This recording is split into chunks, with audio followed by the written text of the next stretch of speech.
வணக்கம். இது உங்கள் சிவி ஜோன். சொல்லாரும் எப்படி இருக்கீங்க? இன்னைக்கு விஜய் அவருடைய எபிசோட் முதல் எப்படி இருந்துச்சுன்றதை மறக்காமல் கமெண்ட்ஸ் பண்ணுங்க. இன்றைக்கி நான் கேள்வி கேட்டே ஆகணும், நீங்கள் அதுக்கு பதில் கமெண்ட் கொடுத்தே ஆகணும். ஏன்னா நம்ம ரொம்ப நாளாக எதிர்பார்த்த விஜய் அவருடைய சுயரூபத்தை இன்றைக்கி சூப்பராக காமிச்சார். இத்தனை நாளாக ஒரு போலி வேஷம் போட்டாமல் இருந்துச்சு. இன்றைக்கி தான் ஹீரோவாக உண்மையிலே இருந்தார். அதாவது வில்லன் வித்து ஹீரோ அப்படி இருந்துச்சு, சூப்பராக இருந்தது.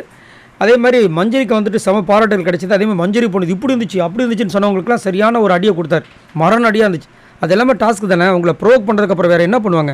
இன்னும் உங்களை கம்ஃபர்டபுளாக வச்சு அழகு பார்ப்பாங்களா? நான் குழந்த மாதிரி பேம்பர் பண்ணுவாங்களா? என்ன அவங்க டெவில்ப்பா அப்படின்ற மாதிரி கலாச்சாரு. அதுக்கப்புறம் பார்த்தீங்கன்னா நம்மளுடைய டப்பா அருண் பிரசாத் வச்சு செஞ்சார். அதாவது அவர் மானே தேனே பொன்மானே சொல்லிட்டு ஆரம்பித்தார். மஞ்சள் இப்படி பண்ணாங்க அப்படி பண்ணாங்க. சார் நிறுத்துங்க ரொம்ப லென்த்தாக போயிட்டுருக்கு. அதை நான் கேட்கல. மஞ்சரி பண்ணது எல்லாமே டாஸ்க்கை விட்டு முதல்ல வெளியே வாங்க, டாஸ்க்காக முடிஞ்சு போச்சு அப்படின்னு சொல்லிட்டு ஒரு இதுவும் அதேமாதிரி ப்ரொவோக் பண்ணுறதை பற்றி சொல்லிட்டு இருந்தார்.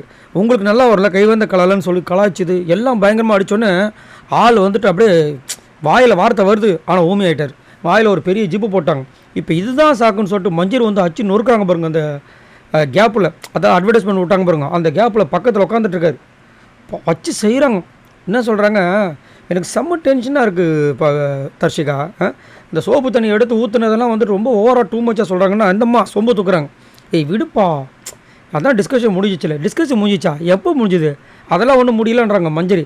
இல்லை அவங்க பண்ணது பாவம், எதுக்கு விட்டுரு அப்படின்னா, நீ மட்டும் உனக்கு ஒரு பிரச்சனைனா எவ்வளோ பேச்சு பேசுகிறா, என்ன நான் பேசுறது மட்டும் இன்னும் ஓவராக பண்ணுறேன் அப்படின்போது, இல்லை அவங்க ஆல்ரெடி டவுனாக இருக்காங்க, நம்ம திரும்ப பேசி அவங்களுக்கு இன்னும் ஹர்ட் ஆகுமா?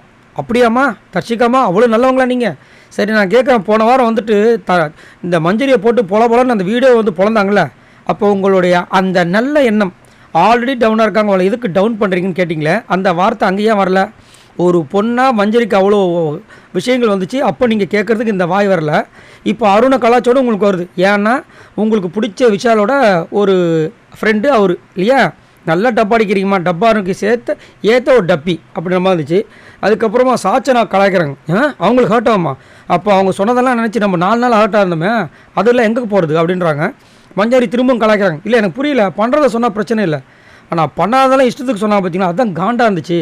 அதுவும் தண்ணி எடுத்து ஊற்றணுமா, வாயில் எடுத்து ஊற்றணுமா, இல்லை எல்லாத்துக்கும் ஒரு வரமுறை இருக்குது. என்ன இது சும்மா இஷ்டத்துக்குலாம் சொல்ல முடியாதுன்னு சொல்லிட்டு அப்படியே திரும்பி பார்க்குறாங்க. இந்த பக்கம் அருண் அப்படியே ஊன்னு பொங்குறாப்புல. ஏதாவது பேசு, முடிஞ்சாலும் பேசி தான் போகிறேன், நீ தான் தைரியமாக நல்லாச்சே பேசு, டபாருன் பேசு அப்படின்ற மாதிரி இருந்துச்சு. வார்த்தையை பிடுக்குறாங்க. பேச மாட்டேன்னு ஏற்கனவே அடி வாங்கி முடியாமல் நானே குனிஞ்சு போய் உட்காந்துருக்கு, என்னை திரும்ப அடி வாங்க வைக்கிறதுக்கு மாட்டி விடான்னு பார்க்குறீங்களான்ற மாதிரி அவர் ரொம்ப ஒரு மாதிரி இருந்தார். பக்கத்தில் யாரா உம்மனா மூஞ்சிமா இருக்குன்னு பார்த்தா நம்ம ஜாக்லின்னு. அடே இவங்க இந்நேரத்துக்கு என்னென்னமோ பேசியிருக்கணுமே, இவங்களுக்கு அடி விழுந்துச்சுல அப்படின்ற மாதிரி இருந்துச்சு. சூப்பராக இருந்துச்சு. சரி உங்களோட கமெண்ட்ஸை சொல்லுங்கள். பாய் நண்பர்களே.